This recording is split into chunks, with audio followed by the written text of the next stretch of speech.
In this video we're going to cover how you check and maintain your employee time. So this is on the assumption that your employees have started clocking in and out using the app.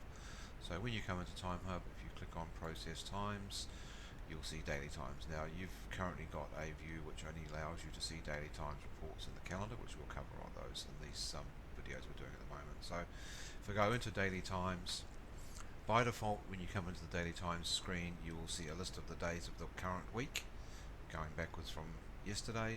You don't see today by default, and you see employees who have done something which is outside of what we expect. That's what these flags mean. So the flags you will see, now you may not see any flags, but this is an exception view, so you're only seeing by default the employees who've done something with a flag. So the flags represent different things. So the blue flag, it represents an employee who has worked less than their rostered hours. The mustard flag is an employee whose clock times don't match the rostered times. The red triangle is an employee who was expected to work and hasn't, and the red circle is an employee who was clocked in and not out, or out and not in. Now if you want to see all of your employee data, this little icon here is our filter icon. So if I click on that, I want us to see today, then I can just untick show only finished days, which means I will see all data. I can tick the show days not expected to work, which means I'll see any employee who was casual or who was on leave that we've pre-rostered. And if I don't want to see a specific icon or flag, I can clear that, which means I will see all employees regardless of whether they have a flag or not. If I want to go and see a particular flag, I can say just show me the employees who have missed a clock, or show me the employees who have not clocked when they were expected to, etc. So you can choose which of the flags you display. And if I now search that, so I'm now seeing all employees, all data including today. So if I click on search, then I will get all of the data coming through. So now I've got including today. I can see by drilling into the day, I can see who's clocked. So there's the clockings when I was demonstrating earlier how to clock with the app. So there's the photo coming up there that we looked at earlier. So the other thing I can do is in here, if I wanted to go and look at yesterday, I simply draw into the date. Now if your preference, this will show you in date order down here, then in employee order. Now you can choose what order you see this data. So if I click on the icon again, I can change my grouping function to say, right, for me I'd rather see it by employee, and then I want to see it by date once I've seen the employees. So now if I search this, I can see the employee going backwards. So my list of employees, I can drill into a specific employee if that's the case. So for example, I could drill into Jean-Marie, and I can see Jean-Marie's transactions. So there's where Jean-Marie came to work today. She didn't clock yesterday. Those are her times for Wednesday, Tuesday, Monday, going backwards. So you can choose how you like to use it. Some people like to look at it in date order, some people like to look at it in employee order. So once you've got this information up here, then if you wanted to go and check a specific thing for a particular employee, you can simply go into the employee screen, and what you'll see is here's the start and finish time with the hours worked. So this is a combination of decimal and hours and minutes. So you can see when the employee started, when the employee finished. The two times you've got here, the time in the brackets is the actual time, the time not in the brackets is the rounded or anchored time. So that's why these are showing slightly differently. If I come down, I can see here we've got an example where this particular employee was rostered on a shift with an automatic meal break. Now if the employees are not having automatic meal breaks and they've clocked, then they will just show as normal transactions. I don't know if I've got one here, I'll see if I can find one that's not set up with a break. These have all got auto breaks. So basically you would see in, out, back in, and then back again. So looking at the employee data, this is how you can check it. Now if you're happy with what you see, you simply tick the box here, so they get a green tick to show that you've actually looked at it and you've checked it and you're happy with what's calculated. This is what will go through to the payroll on the right hand side here, so I tick that.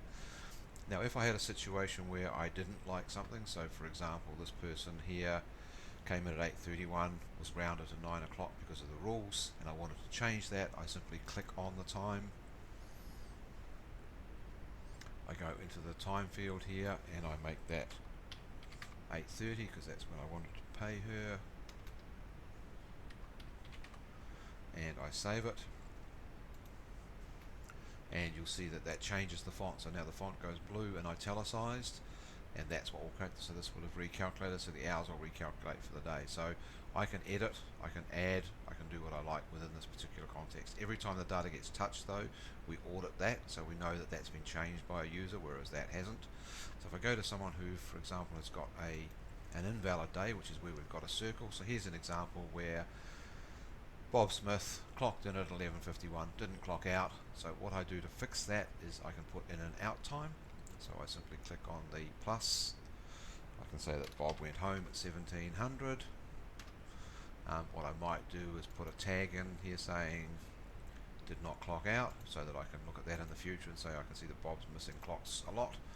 So as soon as I do that, the timeline gets tagged, it calculates the hours, the red triangle and the red circle disappear. Now I've got a blue triangle because that's just telling me that based on what I've just keyed, he hasn't worked his rostered hours, and I can now approve that.